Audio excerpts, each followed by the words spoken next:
everyone, I hope you're well. I just thought I'd do a quick video about the Annotated Bibliography, which is the second assessment for JSB172. The upload date for this assessment is week 8, Friday the 24th of April at midnight. Just as the same as the self-assessment, what you need to do is have an electronic Word document when you've finished your assignment and you upload it to the upload area on the Blackboard site. And that's in the little folder that we've created for the Annotated Bibliography under Assessment. The length of this one is 750 words and it's weighted at 20%. Now, the Annotated Bibliography is specifically preparing you to do the literature review as well as teaching you how to find good, scholarly, peer-reviewed sources of research. So what you need to do as a first step though is choose a scenario. And these are on the Blackboard site, and then you've got to choose a role within that scenario. So it might be a lawyer, security officer, police officer, whatever really. But I'm not going to go through the scenarios now. I want you to go onto the Blackboard site yourself and have a read through them all, and then you need to decide which one you'd like to focus on and which role within that scenario you'd like to focus on for this particular assignment and for the literature review. A couple of things I will say. In scenario 4, when you're talking about sex work, please don't use the word prostitute or prostitution. Even though they're words that are associated with legislation in Queensland, they're a bit uncomfortable now. And some people can get a bit offended by it if you do use that. So use sex worker and sex work in your assignment if you're focusing on scenario 4. As well as that, we've also got others around gay, lesbian and transgender issues, others around disability, others around refugees in detention. Just make sure that you're using the right terminology, that you're not being racist or homophobic or transphobic. And if you're wondering if your words are okay or if they're not, just ask your tutor or come and see me. I'm more than happy to help you with that.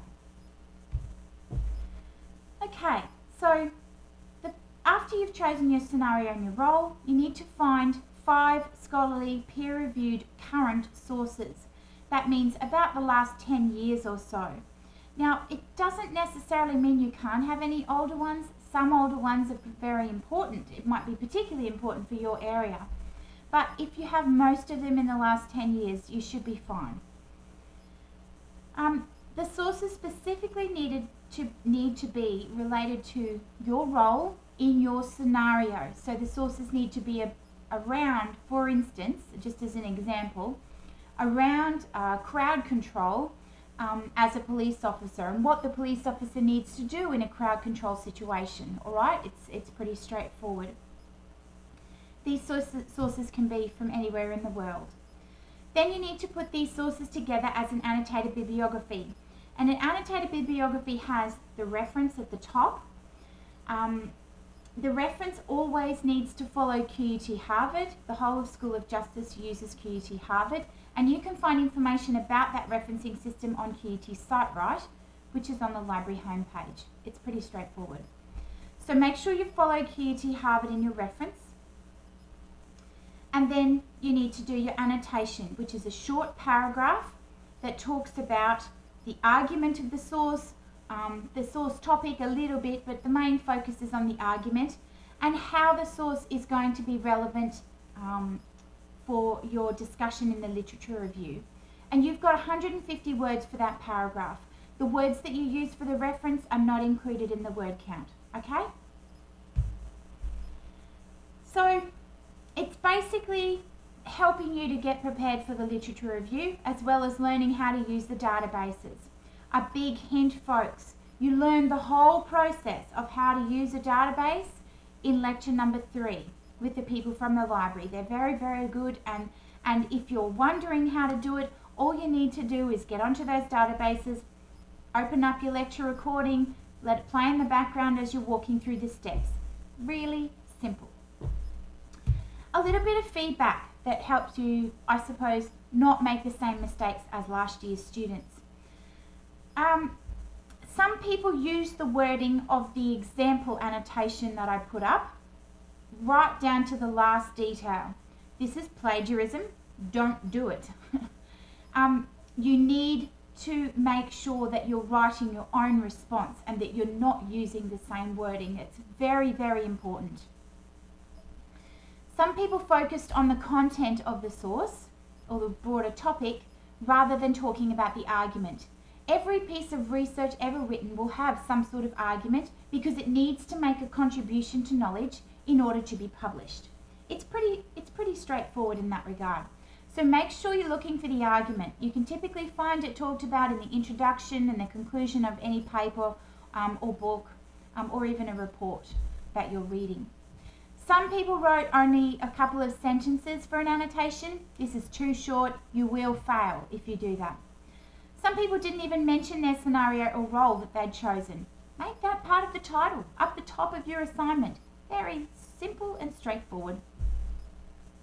Some people had introductions and conclusions in their assignments. You don't need these. You only need introductions and conclusions for literature reviews and essays and for reports. You do not need them for an annotated bibliography. Okay? Some people completely invented their own style of referencing and didn't look at SiteRight at all. Don't do this. You will fail that otherwise. Some people used Google to find their sources. Just remember, the people marking your assignments, they know a lot about these areas. They will know where these sources come from. If you just find Google sources all the way through, you're probably going to fail because they're not peer-reviewed, they're not refereed, and they're probably not scholarly. Please use the databases. Some people didn't actually recognise as what their sources were. So they talked about it as though it was a book, an edited book, or a chapter in an edited book even, where it was actually a research report. So make sure you know what it is. If you don't know what it is, you can ask your tutor. You can ask the people in the library at Study Solutions or the academic skills advisors there. You can also ask me, of course, because we know about it, okay? It's pretty simple. And a lot of people, quite frankly, didn't even name their assignments. So we got a lot of final version, we got a lot of draft 2, we got a lot of Word document. Please put your name in the assignment. I know it seems ridiculous, but you have no idea sometimes how many John Smiths can be in one unit. Please make sure you name it and name it so that we know who you are. I think that's it for the annotated bibliography. We'll go through some more feedback and some examples in the online chat. I hope this helps. Have a good day.